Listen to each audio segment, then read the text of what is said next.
नमस्कार, आप देख रही हैं पायनियर हरियाणा और मैं हूं आपके साथ कृष्णा। कोरोना वायरस की दूसरी लहर की जो भयावह तस्वीरें हैं वो देश के हर राज्य से सामने आ रही हैं और बहुत ही ख़तरनाक तस्वीरें हैं। भले ही सरकार या प्रशासन दावे कर रहा है कि अस्पतालों में ना ही ऑक्सीजन की कमी है ना ही बेड्स की, लेकिन अगर ज़मीनी पड़ताल की जाए तो कहानी कुछ और ही है। इस वक्त हम मौजूद हैं फरीदाबाद के सेक्टर 23 नीम्स हॉस्पिटल में। यहाँ से भी जो कुछ लोग हैं, उनके कुछ पेशेंट्स हैं, उनका कहना है कि तकरीबन 18 यहाँ पर कोरोना पेशेंट है, लेकिन जो ऑक्सीजन है वो ख़त्म हो चुकी है। हालांकि जो पेशेंट्स हैं, उनके जो रिश्तेदार हैं, उनका कहना है कि इसमें डॉक्टर्स की कमी नहीं है, उनको पूरा सपोर्ट कर रही हैं। लेकिन जिस तरीके से प्रशासन दावे कर रहा है कि ऑक्सीजन की कमी नहीं है, वो कहीं ना कहीं इस बात को दर्शा रहे हैं कि और उन पर एक सवालिया निशान खड़ा कर रहा है। लगातार लोग सरकार और प्रशासन पर आरोप लगा रहे हैं कि जिस तरीके से जो रैलियां हैं, राजनीतिक रैलियां हैं, अगर उन पर रोक लगाई जाती तो जो भीड़ है वो इकट्ठा ना होती। और अभी भी कुछ लोग यही कह रहे हैं कि जिस तरीके से अभी भी आवाजाही है वो उसको रोक दिया जाए तो जो ये कोरोना वायरस है इस पर थोड़ा सा रोक लग सकती है। जी बताएं, आपको क्या दिक्कतें आ रही हैं इसको लेकर? ऐसा है जी कि मेरा नाम दीपक मंगला है, मेरे फादर का नाम रामराज मंगला। वो यहाँ हॉस्पिटल में एडमिट हैं करीबन शनिवार से, आज 6वां दिन है। हमें 4 दिन तक फुल गैस सप्लाई मिली है हॉस्पिटल में, कोई दिक्कत नहीं थी। कल 5वें दिन उन्होंने हमारे को ये बोल दिया कि भाई हमारे पास में गैस की सप्लाई नहीं है, आप अपने पेशेंट को कहीं भी ले जा सकते हैं, ले जाना चाहें तो। जबकि मेरे फादर रिकवर कर रहे हैं अभी और यहाँ पे गैस की सप्लाई नहीं है। इसकी वजह से हम अब लेकर के भी जाएं तो कहाँ जाएं, क्योंकि ऑल ओवर फरीदाबाद कहीं से कहीं तक कोई हॉस्पिटल में बेड नहीं है, आईसीयू नहीं है, वेंटिलेटर नहीं है। अब हम मजबूरन यहाँ पे हैं। और मजबूरन यहाँ पे क्या है, फरीदाबाद के अंदर उनके अकॉर्डिंग फरीदाबाद में किसी भी हॉस्पिटल के अंदर गैस सप्लाई नहीं दे रहा है प्रशासन कहीं से भी। अगर मान लीजिए उनके अकॉर्डिंग ये है कि अगर मान लीजिए उनको रिक्वायरमेंट है 10 सिलेंडर की तो मिल रहे हैं 4 सिलेंडर, बोले जी कौन से 6 मारें बताओ। तो वो ये डॉक्टरों की कहाँ से गलती है इसमें? हम लोग देख रहे हैं रात को 2-2 बजे डॉक्टर कह रहे हैं कि हम तुम्हारे को देखें या ऑक्सीजन को देखें, हम दवाइयों को देखें या ऑक्सीजन को देखें, हमें तो यही नहीं समझ आ रहा। हमें वो टाइम नहीं दे पाते हैं और लाइनों में खड़े हैं। कितने मरीज हैं जो ज्यादा इनकी क्रिटिकल? सारे जो कोविड का कौन सा पेशेंट है जो कि ठीक है? जैसा कि बताया जा रहा है कुछ ज्यादा, कम से कम 18 मरीज हैं जो 18 मरीज हमारे को मेरे फादर इमरजेंसी में हैं, उसमें 4 बेड हैं, चारों बेड पे एक बंदा है।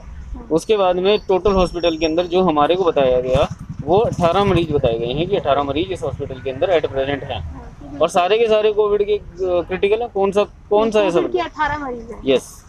तो फिर डॉक्टर्स कह रहे हैं कि अपने पेशेंट को ले जाएं क्योंकि ऑक्सीजन का इंतजाम नहीं होना। बिल्कुल बिल्कुल बिल्कुल जी। तो आपको क्या लग रहा है कि प्रशासन किस तरीके से, क्योंकि बार-बार यही दावे किए जा रहे हैं कि सरकार भी कह रही थी कि ना ही बेड की कमी है ना ऑक्सीजन की कमी, लेकिन जिस तरह आए ना गवर्नमेंट का किसी एमएलए का, किसी एमपी का, किसी मिनिस्टर का, किसी एसएचओ का, किसी एएसआई का कोई किसी बंदे को दिक्कत आई है और वो पूछे बताए मेरे को कि मेरे को यहाँ मिल गया, जाते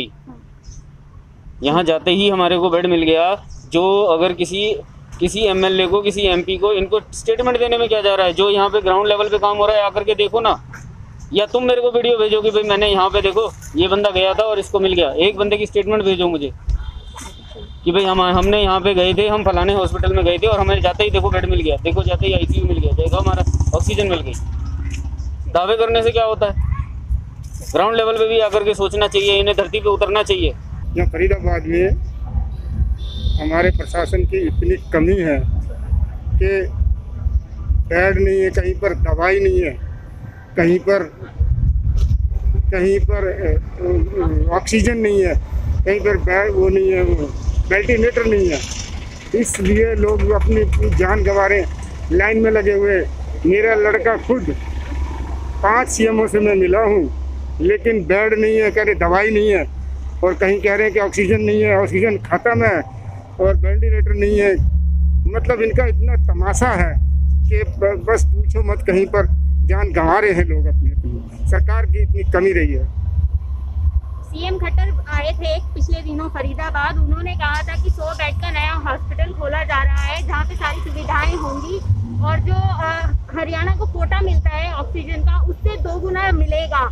हालांकि ये 2-3 दिन पहले उन्होंने कहा था, और जो रेमडेसिविर इंजेक्शन है उसकी भी जो कमी फरीदाबाद में या फिर देश में देखने को मिल रही है शहर में, उसकी भी भरपाई हो जाएगी। तो उस पर आप क्या कहना चाहेंगे?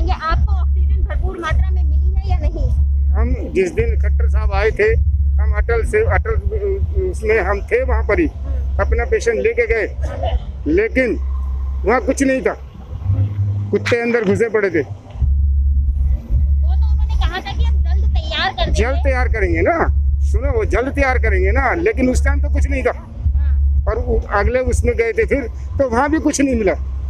ये सारी फेलियर है सरकार इस वक्त। चलिए, अटल जो हॉस्पिटल खुला है उसकी बात छोड़ते हैं, आप ये बताइए ऑक्सीजन की कितनी कमी देखने को आपको मिल रही है, क्या आपको कितने चक्कर काटने पड़ रहे हैं और कौन सी एजेंसी से आपको जल्द से जल्द ऑक्सीजन मिल जाती है? एजेंसी की बात नहीं है, पेशेंट को पहले एडमिट करना, पलंग नहीं है, बेड नहीं है, और उनके पास वो नहीं है, वो वेंटिलेटर नहीं है, उपलब्धि कुछ नहीं है। हम अपने पेशेंट को पूरे दिन घूमते रहे, पलवल फरीदाबाद, कहीं कुछ नहीं मिला। और खट्टर साहब वहाँ मौजूद थे जब होटल में गए थे। आपका नाम? हुकमचंद बेनीवाल। आपका कौन सा पेशेंट एडमिट है? सोनू कुमार अंदर। आपके बेटे? मेरा बेटा है। क्या उम्र होगी उनकी? 42। और कितने दिनों से वो एडमिट है? ये 26 सोमवार से तक। क्या स्थिति है उनकी अभी? अब बढ़िया स्थिति है, ठीक है।